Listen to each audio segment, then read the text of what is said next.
Hey guys, I'm Paul. And I'm Megan with Dreaming Out Loud RVing. Yep, we're back. We have been missing in action. We know a lot of things have been going on, but this video is an update video. We're going to update you on the sale of our property in Gatlinburg, the purchase of our new property, which is a little bit bigger, a little more space. The fifth wheel update. You guys know we had frame failure and it went back to the factory. How'd that hold up? Did it hold up? All that good stuff. What else we're going to update them on? Oh, the channel. Yeah, are we going to keep doing YouTube? Life has taken a lot of turns since we talked to you last, and we can't wait to get you updated. Yep, so we'll see what's going on, so stick around for this video, and welcome back.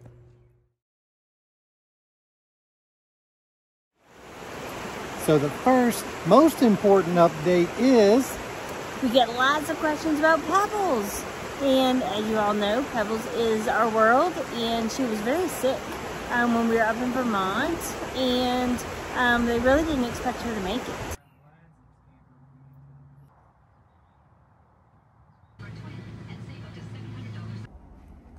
Pebbles is laying in the floor, not feeling good, in the vet's office.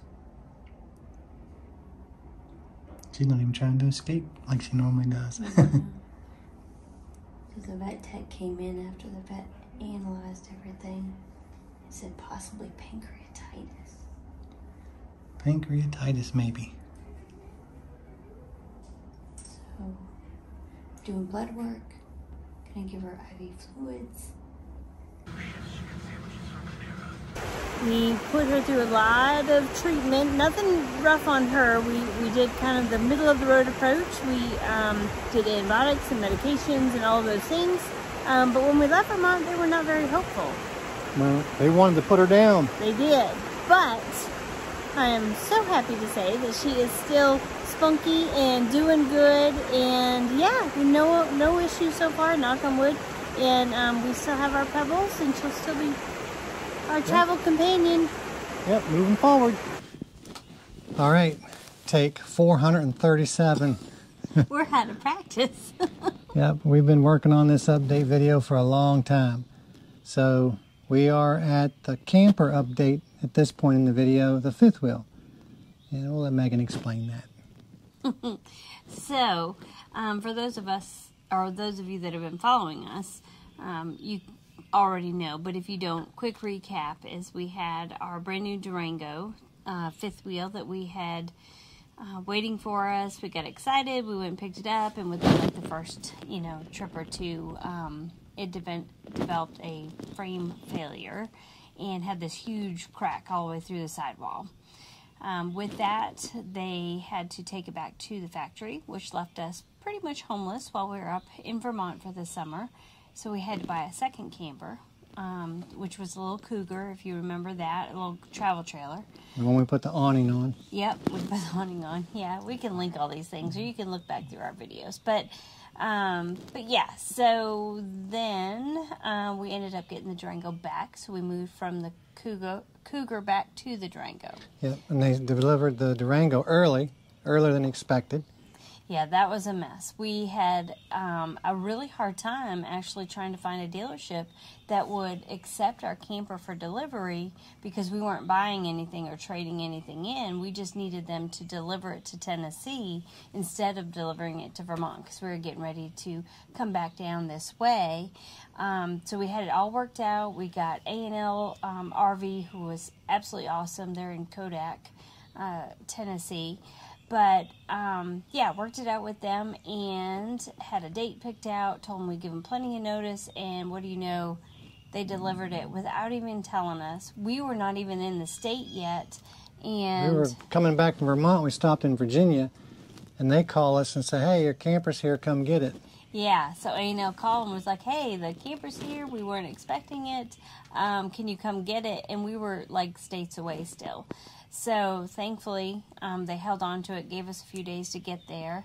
But come to find out, I'll let you explain well, the reason we think they delivered it early was because the interior was destroyed worse than when it left. So it was damaged from the crack when it left. It came back, it was all apart. We couldn't find anybody to fix it. No mobile techs would touch the interior. So we ended up fixing the interior ourselves, put that all back together. But like the batteries were dead, the propane was empty, all the everything was storage unlocked. areas was unlocked. It was just a mess to come back to, unfortunately. Yeah.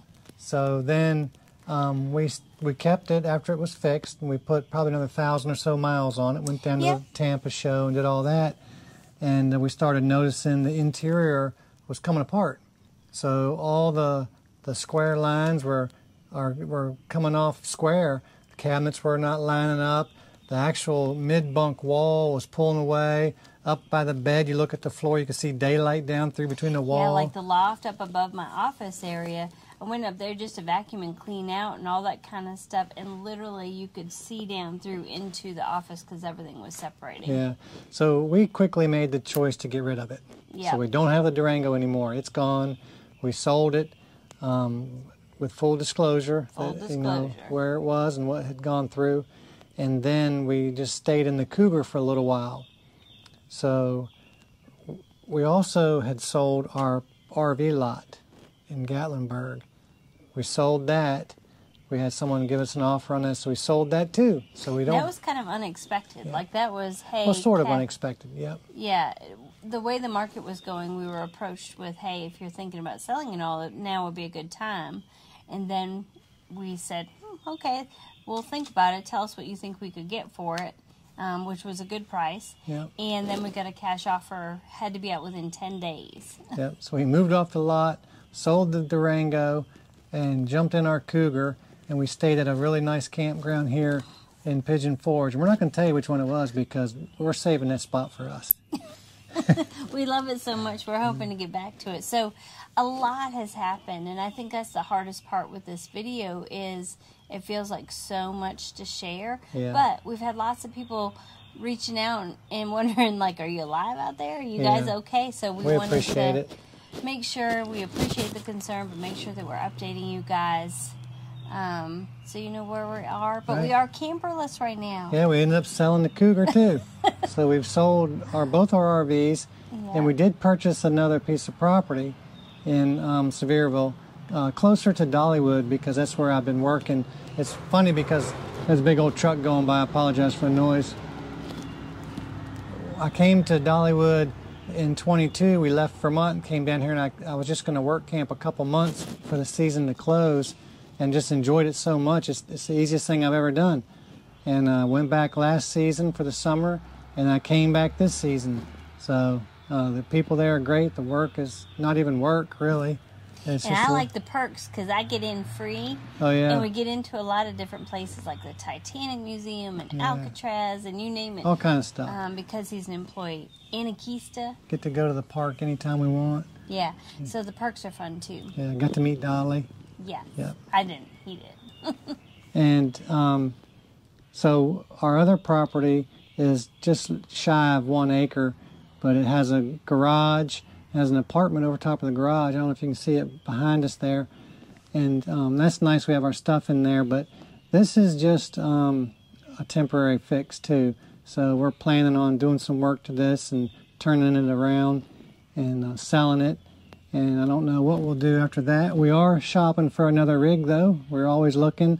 And we don't know. We'd like to go to Alaska, so we're thinking if we could get a truck camper, fix it up, a little adventure vehicle, something like that. We are all over the place. We know we will end up back on the road and traveling eventually. But we're kind of like, in the meantime, should we go really small? We went really big with the Durango. Yep. Should we go small and do some of these little escapades, I don't know what you want to call them, and get out there and go do like an Alaska trip or check out all the state parks that we couldn't fit in before. And I guess excursions is the word I was looking for. But, you know, some of those things that we didn't get to do before, maybe we should take advantage of that and just do something somewhat temporary, like a season or so. Yeah. Whatever it is, we'll take you along. Yep, and we're doing some truck tent camping. So I got a video, so-so video, I'll put up on that. It's not the best video, but we made it anyway. Yeah, we are definitely out of practice. The dogs are pulling the curtains off the door. Sorry. See that. Squirrel. We are definitely out of practice with camping in a tent for sure. Yeah, we went. It was an adventure. Yeah, it was an adventure. and the weather did not cooperate. So yeah, stay tuned for that. So we're still going to do some tent camping this year, and who knows, if we find us a little adventure rig, we'll get that, do that. And so another update with our channel, we thought about not doing it anymore because the RV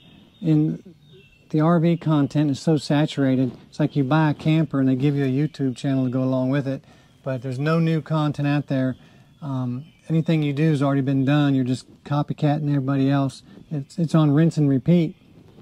And some of the channels, that's all they do, is they do the same thing over and over and over. You know, but the channel has afforded us to meet some great people.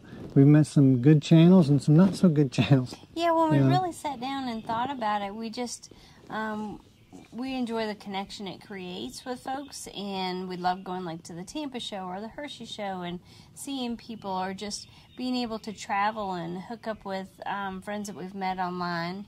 It has been an interesting journey, though. You know, there's some people that we've met that definitely are not who they present. Absolutely not. We're not going to call any names, but there are some that are not at all what you see on YouTube. But just like life, you know, there's very genuine people out there that we love and care about. Yeah, they treat that as their business. So on camera, they're all great, and they're telling you what you want to hear and showing you what you want to see and a personality you want to see for their business to make their business work. But behind the scenes, when you meet them, some of them were just disappointed. That's all I'm going to say. Unfortunately. Yeah. Unfortunately.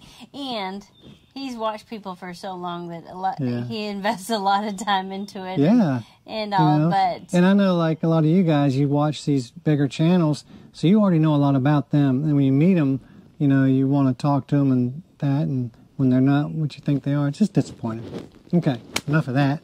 Enough of that. Yeah. Move on to the positive. So, just quickly, we are, just to recap a little bit, we are still planning on camping, still planning on doing the channel for now. Just not very consistent. We're not going to make a lot of videos all the time. We'll just, as we make a video, we'll post it. It's not even going to be RV related. We don't know what it'll be. But. Right. We're in an area where there's lots of car shows and things. Yeah. You never know. It's going to be a little bit of everything.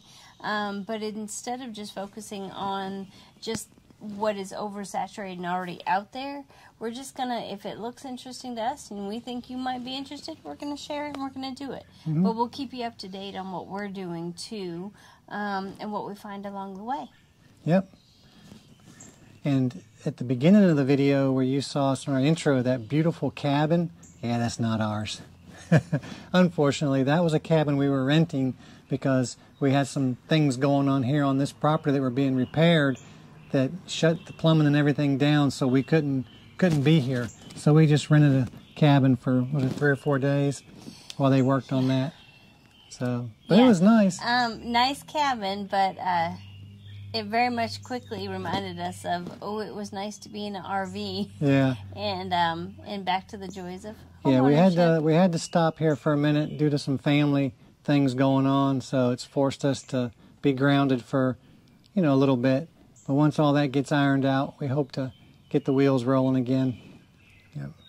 We definitely are feeling the camping. Yeah, we went out today, actually went looking at campers and riding around, and I was like, man, I got out on the interstate, and I'm like, I want to just get out here and go somewhere. That's right. But I'm sure you guys can relate that when you've been kind of grounded for a little while, you get that itch of, oh my gosh, we got to go. Yeah. We're definitely feeling it. This video's kind of been several months in the making, because we do a little bit and stop, and we've shot it over and over because it never comes out the way we want. I know this isn't exactly how we wanted it to seem either, but we just got to get it out there for the folks that have been wanting to hear from us.